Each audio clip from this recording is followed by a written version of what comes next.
Hello, I bet you thought that this moment would never come. Finally, I'm going to do the Deathsmiles video. There was overwhelming vote in favour for Deathsmiles. In the end, it ended up 9-7, but after the polls had closed, there were quite a few people saying that they actually wanted Deathsmiles. So here we go, really. As you've probably seen the video in the earlier clip, it's a cave shooter, released in 2007, and it was the second shooter that Cave made that was a horizontal scroller, basically. First one being Pro Gear, and the thing that this game shares with Pro Gear is it's more accessible than the standard cave shooter. It's not insanely difficult. It is quite difficult, but not to the levels of some of Cave's other shooters.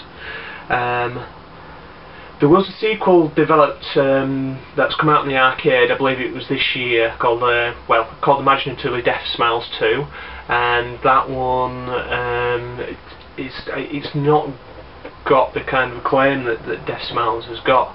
Deathsmiles seems to be quite accessible, and it seems to with the sequel, it seems to have taken that a bit further and maybe dumbed it down a little bit.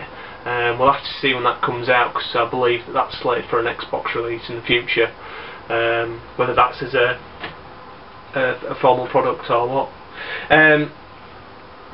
Interesting thing about Deathsmiles is it's rumoured for a Western release.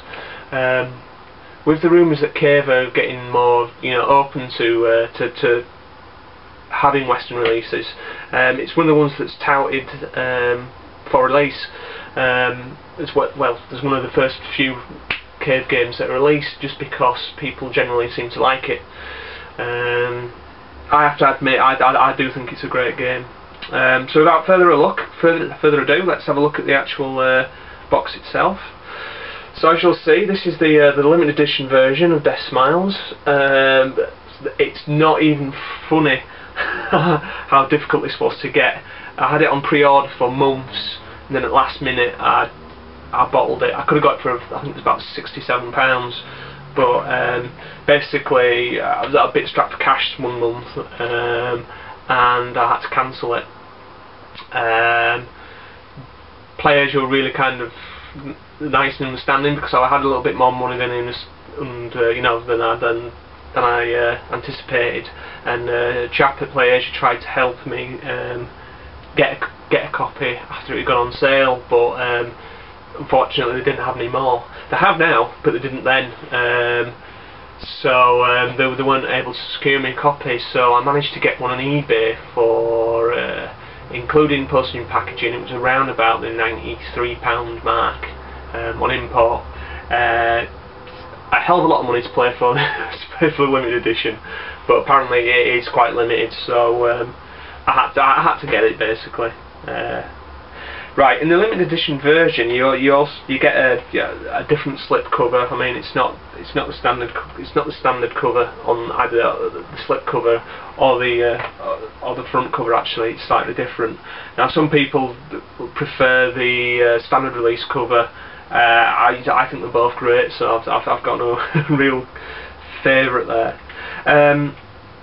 You also get there we go, Deathsmiles Premium Range album.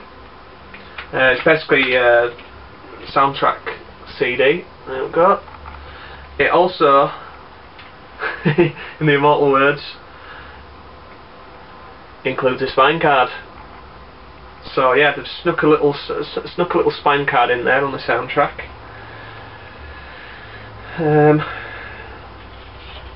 And as we can see, the soundtrack album's pretty bland, to be honest. It's all right.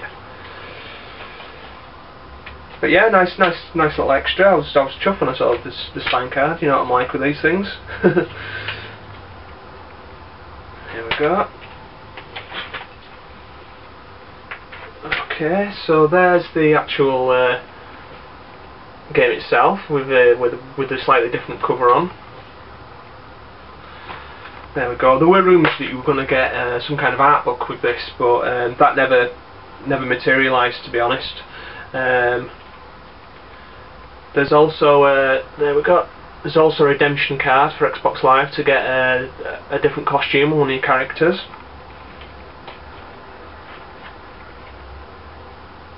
And yeah, there's the there we go. Again, slightly different cover.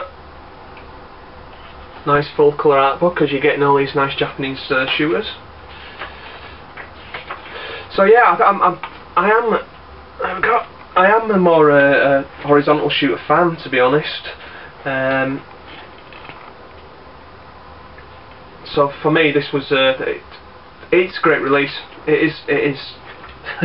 it looks absolutely gorgeous. I'll go into game modes a bit later on.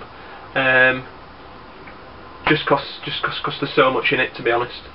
I think you're probably gonna like what you see. it looks gorgeous. It really, really does. So yeah, I'll see you in part 2.